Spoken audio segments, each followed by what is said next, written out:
Ei, tudo bem por aí? Bom dia! Chegamos para mais uma edição do Agro Record e hoje você vai ver que o café produzido em Garça já rompeu as fronteiras de vários países. Hoje, para você ter uma ideia, é servido na mesa dos consumidores de 20 países diferentes. Resultado prático, as exportações na cidade cresceram 420%. Excelente para a economia local.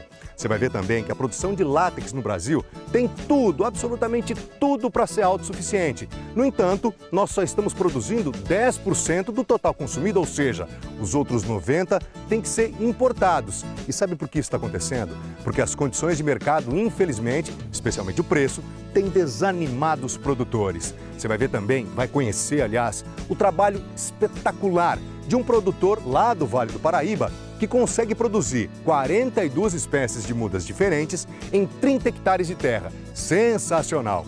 E na Receita da Fazenda, prato típico paraense, aliás, é uma homenagem aos paraenses que vivem aqui no interiorzão do nosso estado de São Paulo. É o caruru do norte, uma delícia! Então faz assim, hein? Se aconchegue no sofá, seja bem-vindo, seja bem-vinda, o Agro Record já começou.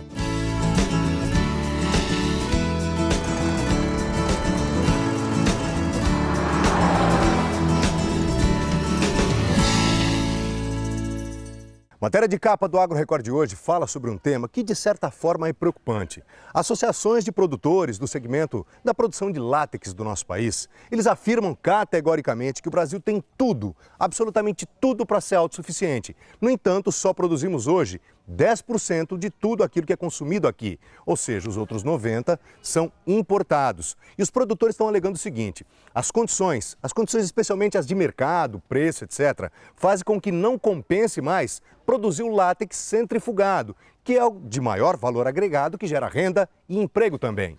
Vamos entender. Esta usina de beneficiamento de látex é uma das poucas existentes no estado de São Paulo e fica no município de Ipiguá.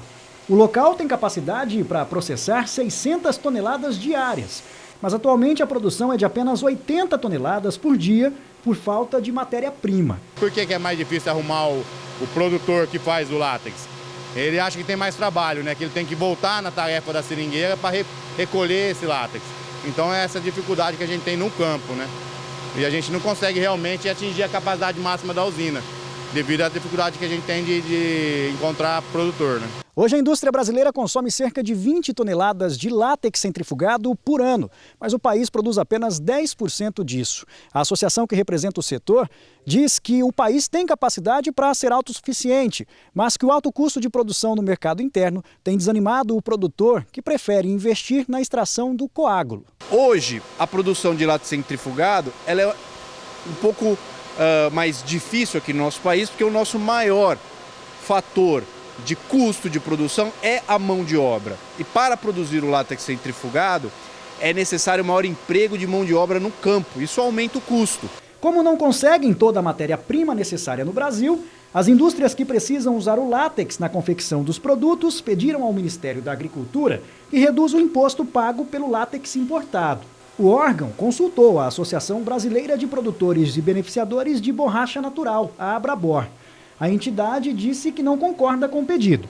O assunto ainda está sendo analisado pelo Ministério, que não deu prazo para divulgar o parecer. Nós acreditamos que é muito mais benéfico para a economia do próprio país que a gente estimule a produção do látex centrifugado, que é, na cadeia da borracha natural, um produto de maior valor agregado. Então a gente está falando em mais empregos, a gente está falando em mais renda no campo aqui no Brasil. O látex tem um maior valor agregado porque é vendido às usinas antes que o líquido evapore. Isso evita a perda de peso na hora de comercializar, como acontece com o coágulo.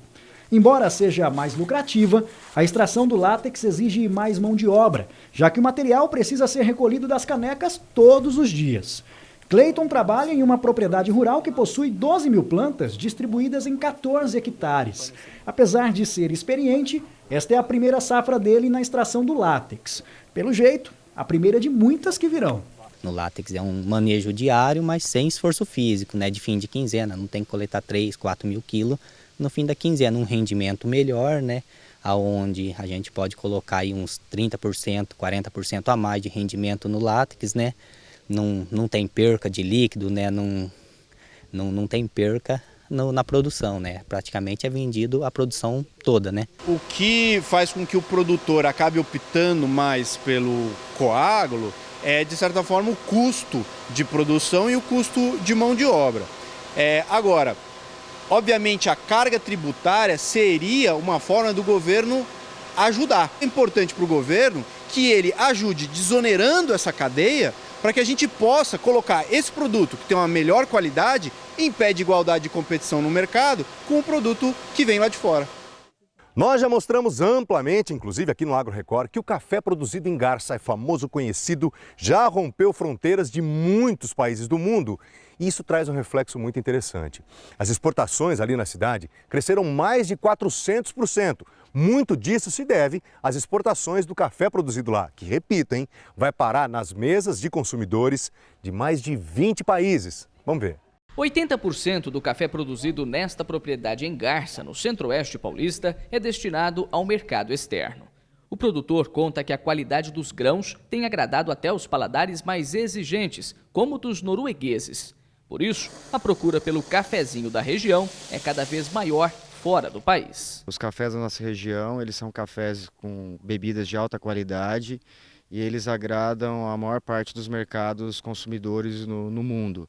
Então, a procura pelos nossos cafés sempre existiu e vem aumentando crescentemente, uma vez que nós temos notoriedade, know-how em produzir cafés de alta qualidade. A criação de uma associação que reúne produtores de cafés especiais de 14 cidades da região e a conquista da chamada identidade geográfica, que reconhece as características peculiares do produto, também estão ajudando a conquistar novos mercados. Mas para agradar consumidores tão exigentes, é preciso investir muito em qualidade. Esse terreiro suspenso na fazenda do Cassiano é um exemplo disso. Esses produtos são microlotes de cafés especiais, ele tem um processo de colheita diferenciado e um processo de pós-colheita. No caso aqui dos terreiros suspensos, eles proporcionam uma seca lenta do café.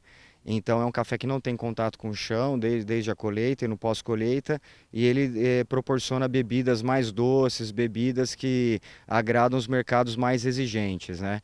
Então são cafés que agregam valor e remuneram melhor o produtor. Com uma área de 30 mil hectares plantados, a região concentra 1.200 produtores de café e tem uma produção média anual de mais de 1 milhão de sacas. Mas os números que mais chamam a atenção no momento são outros. É que no primeiro semestre do ano, Garça registrou um aumento de 420% nas exportações.